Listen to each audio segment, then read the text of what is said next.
What's the hardest family conversation you've never had? He said it like a manager delivering a memo, not a father asking a daughter, his voice flat as a boardroom table as he slid a folder across my kitchen island and announced that family harmony required a little sacrifice from me. Specifically, the neat parcel I had paid off with side gigs and caffeine, and the kind of determination you only grow when your safety net is more myth than fabric, because Emily, his golden child, needed a place to stabilize. A word he used the way rich people use. Napkins, lightly, carelessly, and always expecting another one, and in that moment, while the dishwasher hummed and the dog thumped his tail under the stool, I felt a familiar heat rise in my chest, not rage exactly. More like a slow-burning pilot light that has been waiting years to ignite something bigger.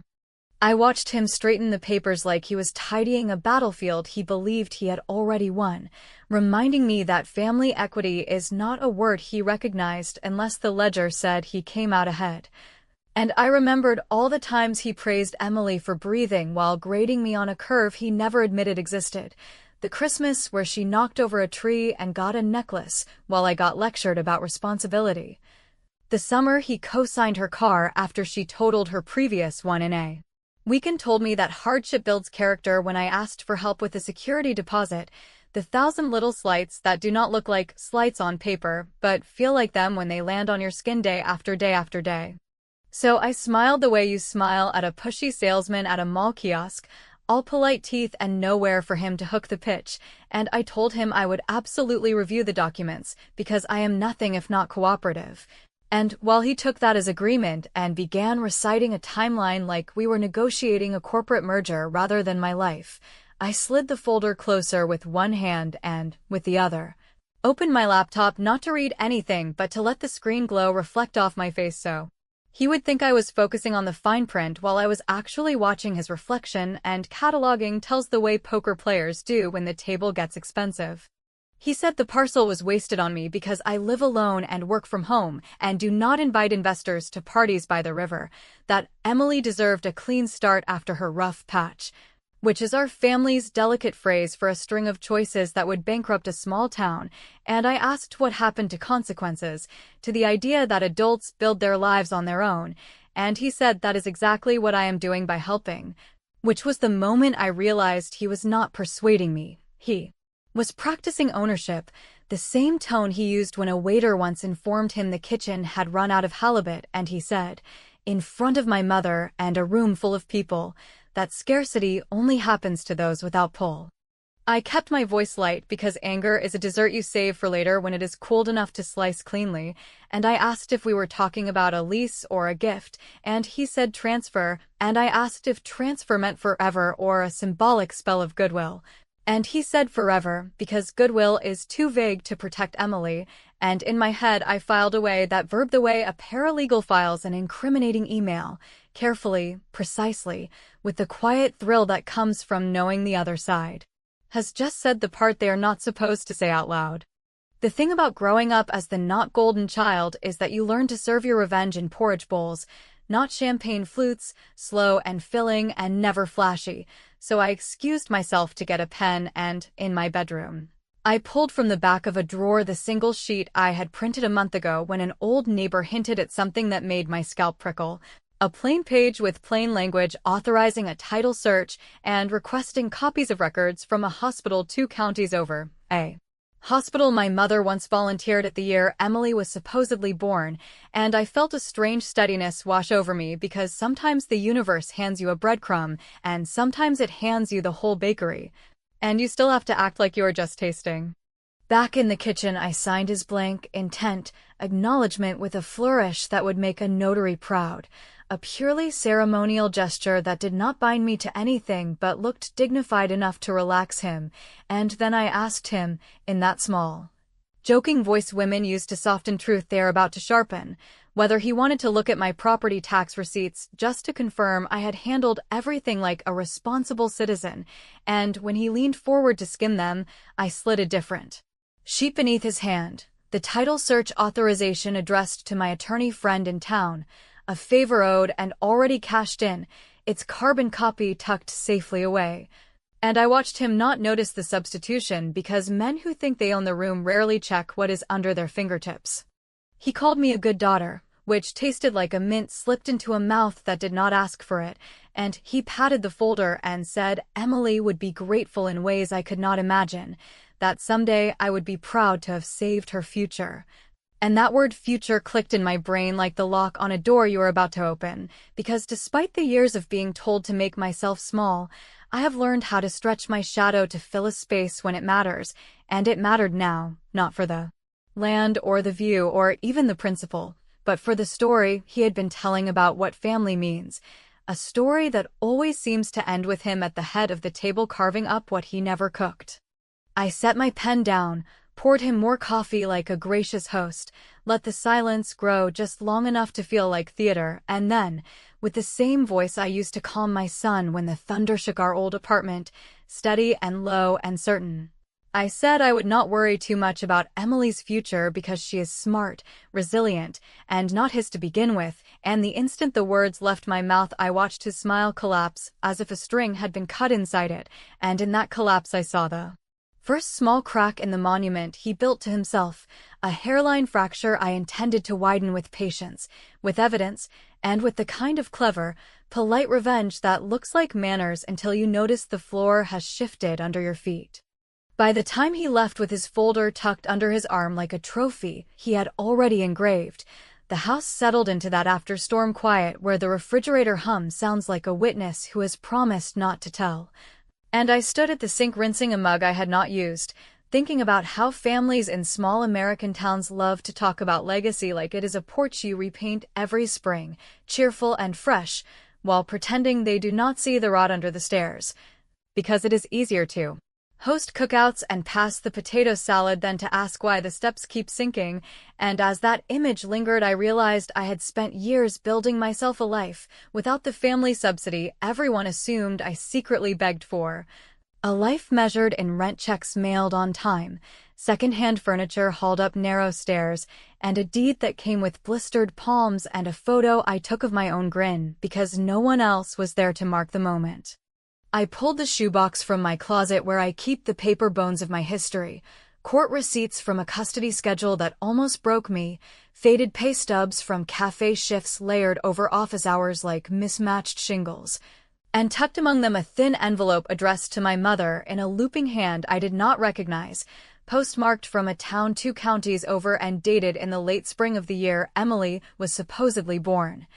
And when I slid the letter free I felt that same prickle I had felt when the neighbor mentioned a rumor at the farmer's market, a prickle that felt less like gossip and more like a splinter you finally notice, because it keeps catching on the fabric of your day. The letter was not a confession and not a love note, just a gentle apology for missing the clinic day and a promise to reschedule for after the holiday, which would have meant early summer, and while that might mean nothing to most people, to someone who grew up tracking every family story the way a detective tracks license plates, it meant the timeline shifted by just enough to unsettle the furniture, because according to the official version my mother had labored on a crisp autumn morning, with leaves turning and football on the television, a scene my father paints at every Thanksgiving with the confidence of a man who thinks repetition is proof. I called Grace, who has the particular gift of asking questions that part curtains without tearing them, and we drove to the county clerk's office where the fluorescent lights make everyone look equally guilty, and we requested non-certified copies of public birth announcements. Nothing dramatic, just the kind of research people do when they are piecing together a genealogy chart for a school project.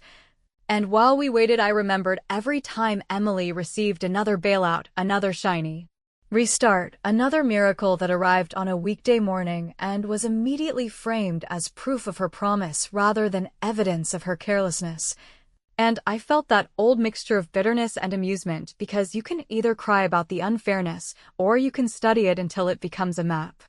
The announcements gave us nothing but a cluster of surnames with similar vowels and a handful of hospitals, yet in that pile of nothing sat one form that mattered. A transfer of records notice from a small women's clinic to a suburban hospital.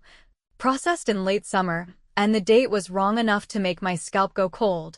Wrong in the way that turns speculation into hypothesis, and I took a photo of it with shaky hands I hid by making a joke about the clerk's stapler, which was a ridiculous shade of teal that somehow felt like an accomplice.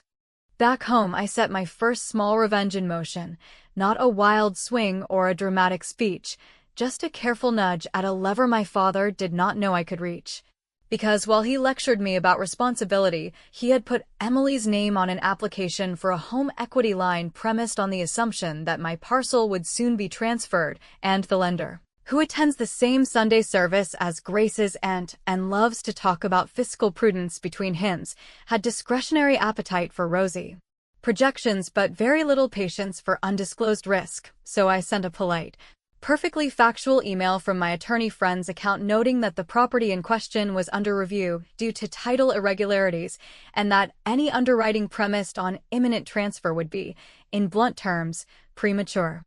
The effect was immediate and delicious in the way a quiet victory tastes sweeter than a loud one, a delayed voicemail from Emily that began with breezy confidence and ended with the sound of a person who suddenly feels the floor lean. A string of messages to my phone from my father's number alternating between fatherly concern and corporate menace, and a final text that said we needed to talk tonight, which I did not answer because urgency is a tool and I have learned to hold it by the handle, not the blade. And while I made pasta and fed the dog and opened a window to let the early evening come in smelling like cut grass and distant charcoal, I rehearsed the questions I would ask my mother when she finally stopped pretending not to hear them.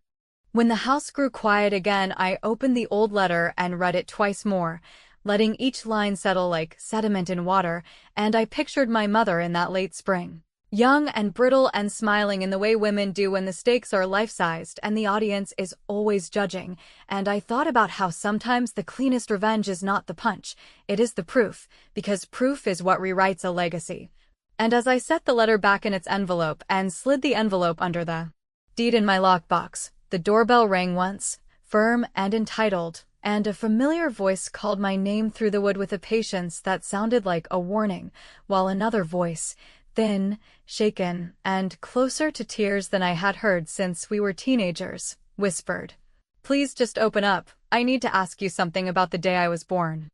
I opened the door because a lifetime of being told to be polite runs like stubborn software in my head, and because I wanted to see Emily's face up close without a buffer of voicemail varnish. And there she stood in an oversized sweatshirt that probably had a price tag bigger than my monthly grocery bill, eyes swollen in the way mascara advertises as waterproof but never truly is,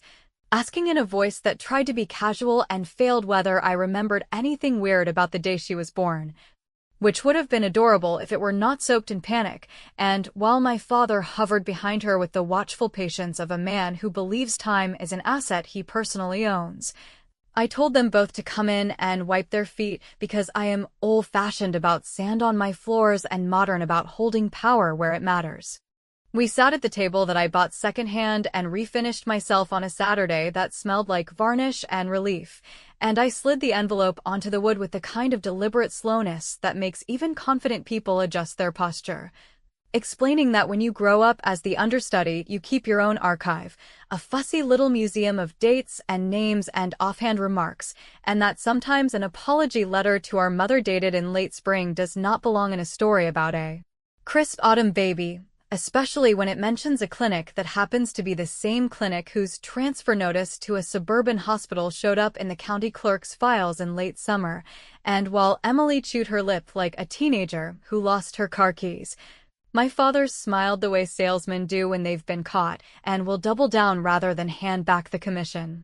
He launched into a sermon about memory being unreliable and clerks being lazy and clinics being sloppy with paperwork, a trifecta critique he's used on servers, mechanics, and school administrators. And I let him finish because interrupting men mid-bluster wastes the delicious moment where their certainty runs out of oxygen. Then I leaned forward and told Emily she deserved to know the truth about her own timeline and that I was working on getting it in a form that even a judge would nod at, which made my father scoff the way rich men scoff when the conversation strays toward consequences, and that was my cue to introduce the second lever I had already nudged, because revenge served with paperwork tastes like vanilla but fills you up just the same. Earlier that afternoon, Before the doorbell and the pleading voice through wood, I had called the trustee who oversees the family trust with the patient tone of a woman who has finally read all the documents, and I asked, purely hypothetically of course, whether a trust whose language limits distributions to issue of George by blood might need to pause non-essential disbursements if compelling evidence emerged suggesting that one beneficiary might not fit that definition, and the trustee, who speaks in paragraphs and liability shields, cleared his throat and thanked me for raising a prudential concern, and by the time I hung up my phone he had emailed my father a notice of temporary hold pending verification, which meant the monthly allowance that kept Emily floating like an over-decorated parade balloon had just met a lamppost, and the beauty of it all was that I had not accused anyone of anything. I had only pointed at a sentence that had been sitting there for years waiting to sharpen itself. As I recounted this to them, omitting none of the courtesy and all of the implication, Emily's eyes widened with a terrible kind of arithmetic, the kind where your rent and your car note and your designer comfort purchases line up like impatient ducks. And my father's face performed a familiar little theater of outrage, that offended patriarch act where he claims the world has grown ungrateful and unserious, and I told him that grown women paying their bills with funds earmarked for children by blood is very serious if your own lawyer chose those words, and that what I had requested was simply time for facts to be confirmed, a pause button any responsible fiduciary would punch. He lunged for the letter, as if paper could be intimidated, but I palmed it away and replaced it with a copy of the county notice and the date that did not match, and for a long moment the room felt like the inside of a held breath.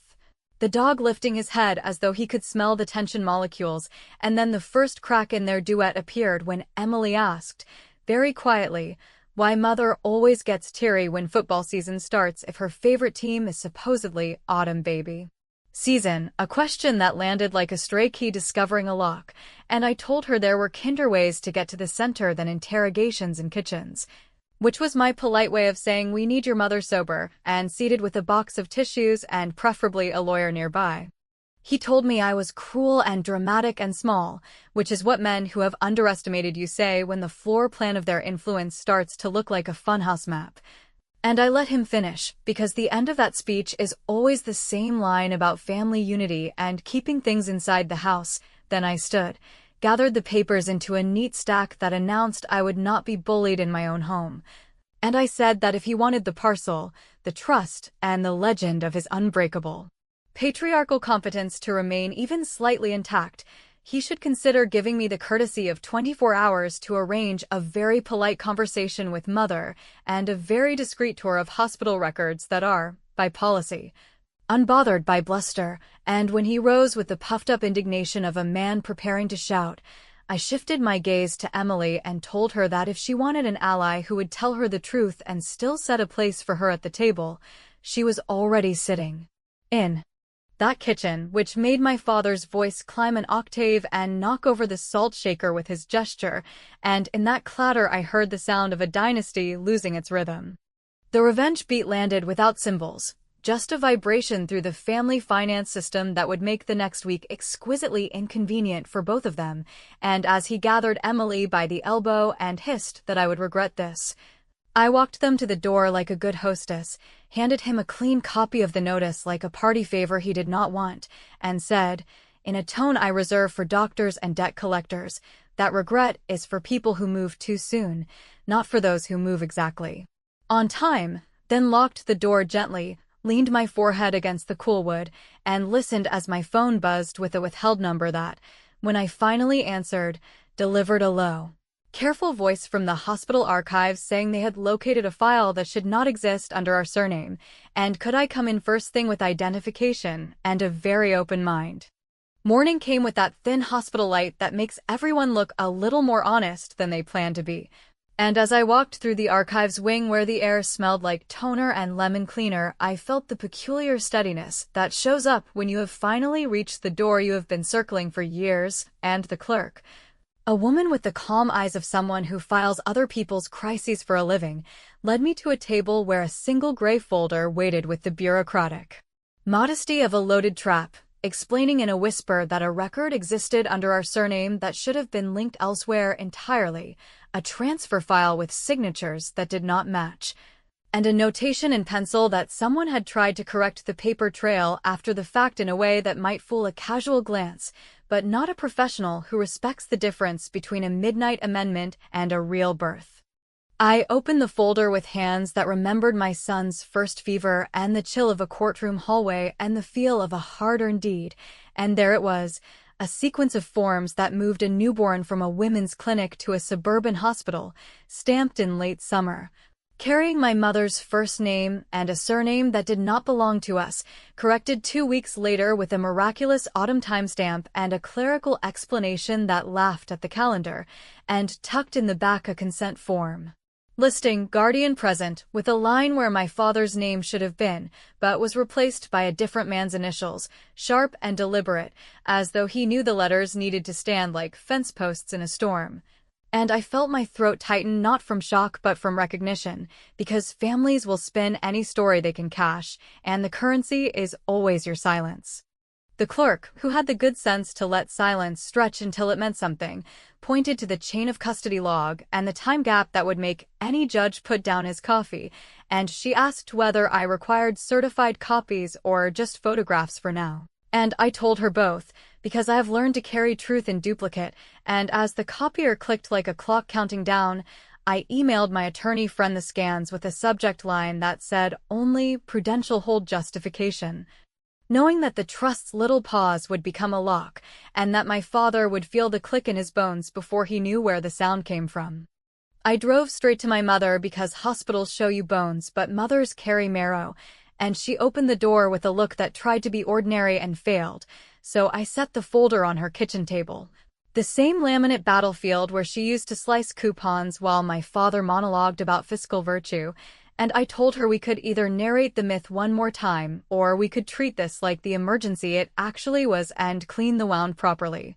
And for a long minute she stared at the signatures as if the ink might move. Then she reached for a glass of water and held it the way you hold a small animal that trusts you, and she began to talk, not with drama or excuses, but with the weary precision of someone who has finally decided to stop renting the past and buy it. She said that there had been a season where my father's arrogance grew like kudzu over everything they had built, and that she had made a mistake with a man who was kind in a quiet, unshowy way, a mistake and also a mercy. And that when the pregnancy became undeniable, my father decided that the respectable version would be folded into their marriage like an errand completed on the way home from a game, and that the paperwork could be massaged because men like him use rules the way magicians use scarves, and that she had agreed because fear makes cowards of people who otherwise tell the truth at dinner, and that the consequence was a lifelong tribute to his illusion where Emily became both love and leverage, and where I, inconveniently older and inconveniently observant, had to be managed like a stock that photographs poorly. I listened without rescuing her from the facts because absolution is not my skill set, and when she finished I slid across the table the consent form with the other man's initials and asked whether he was alive and whether he knew. And she nodded once and said he had asked to be told someday, that he had sent a letter in late spring and then another in late summer, and then he had stopped because my father made stopping seem like the only way to keep the peace, and that word peace tasted like dust in my mouth, so I told her we were done with the empty kind and ready for the real thing, which sometimes looks like a courtroom and sometimes looks like a dinner table where the liar sits at the quiet end. My revenge for the day was simple, clinical, and exactly the size of his pride. I forwarded the certified scans to the trustee with a request that he circulate them to counsel and to the bank's compliance team that oversees the line my father had been negotiating for Emily's stability, attaching the specific clause about blood issue and the chain of custody gap that would give any regulator hives, and I CC'd precisely no one else, because explosions look theatrical, but freeze-outs win wars. And within an hour my phone pinged with a notice of suspension and a requirement that all distributions be reviewed in person, which meant my father, who prefers to command from mahogany, would spend a humid afternoon under fluorescent lights explaining to a junior associate why calendars matter. By evening he was calling from the parking garage with a voice pitched low enough to pass for calm if you did not know the harmonics of his fury, telling me that I had crossed a line I would not enjoy being on the wrong side of. And I told him lines are for people who need permission, while I prefer corridors where doors open because you brought the right key. And then I hung up to meet my mother at her safety deposit box, where she lifted out a small velvet pouch containing a thin gold bracelet engraved with a date that matched the clinic transfer rather than the autumn legend, a piece of proof pretty enough to wear and heavy enough to break a story's spine.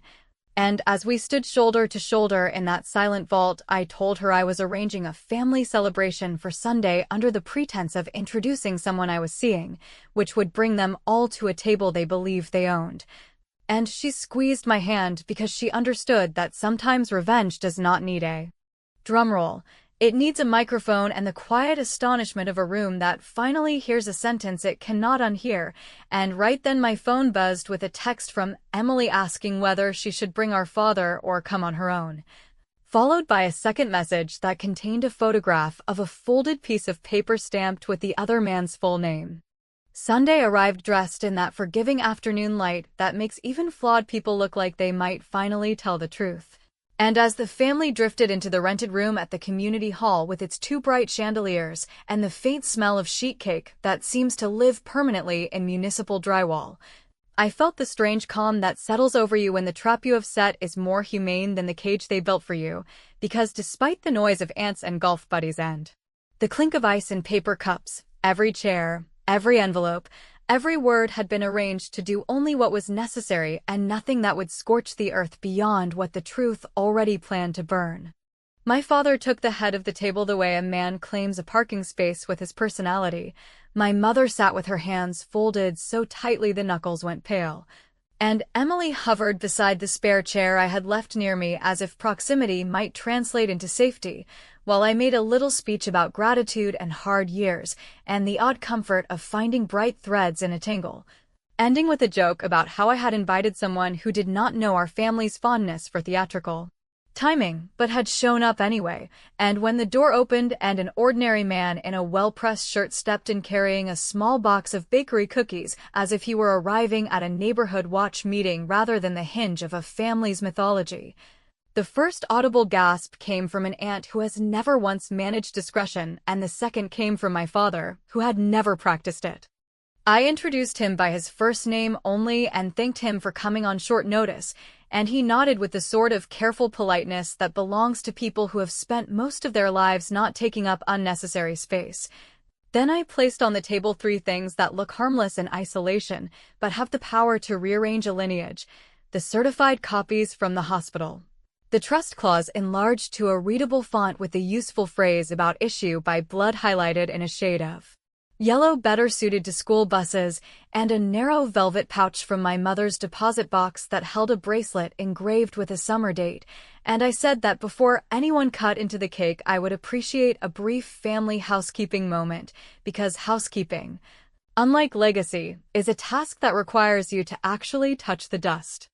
My father started with authority because that is his native language, dismissing paperwork as clerical noise and the visitor as an opportunist and me as a jealous archivist who arranges facts like furniture to make cramped rooms seem grand. Yet the more he spoke, the more the room learned the rhythm of his dodges, and the less oxygen his story received. So I reached into a plain envelope and slid out a letter addressed to my mother in late spring, the one that apologized for missing the clinic day and promised a reschedule, and I read exactly 2 lines, not because the rest didn't matter, but because the right fragment can pry open a vault, then handed the bracelet to Emily with a request that she check the engraving against the chain of custody dates. And I watched as recognition, reluctant at first and then terrifyingly swift, moved across her face the way summer storms slide over flat fields, unstoppable and strangely orderly. The clever part of revenge is not spectacle but leverage, so I turned to the trustee's representative who had arrived under the guise of dropping off scholarship paperwork and asked, in that easy voice one uses with civil servants and kindergarten teachers, Whether the hold on discretionary distributions would likely convert to a longer review given the competing documents and the necessity of clarity for financial regulators, and when he answered with a paragraph that could have been read in any bank boardroom and ended with the word indefinite, a word that lands like a door that has decided to be a wall, my father's expression performed a small, exquisite collapse that told me the knife had found the point between armor plates, which is to say the money had finally met the rules he thought served him alone. I did not ask for apologies because I have come to believe that apologies from men like him are just currency printed on soft paper, but I did set terms that were not negotiable,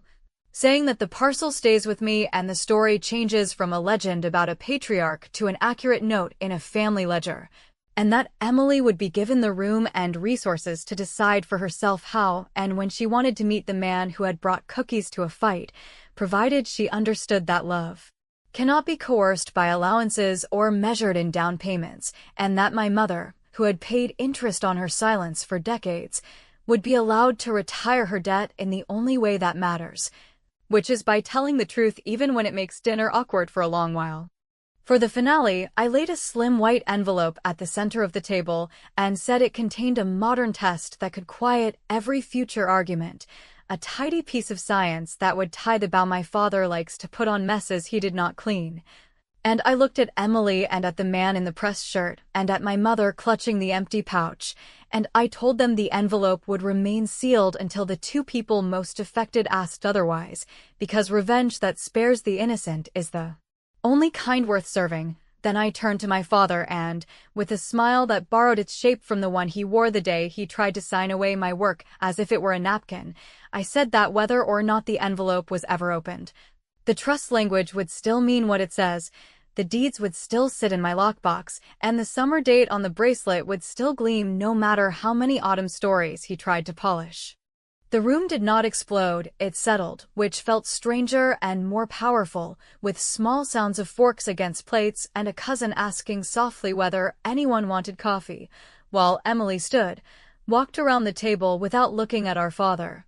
and placed the bracelet into the man's palm with a whisper none of us could quite catch, and as the chatter resumed in that forced, bright way families adopt when the center will not hold, I gathered the remaining documents, left the envelope on the linen like a votive offered to the gods of clarity, and stepped outside into the late light, where the cicadas were loud enough to drown out whatever speech my father was composing behind me, and where, for the first time in a very long time,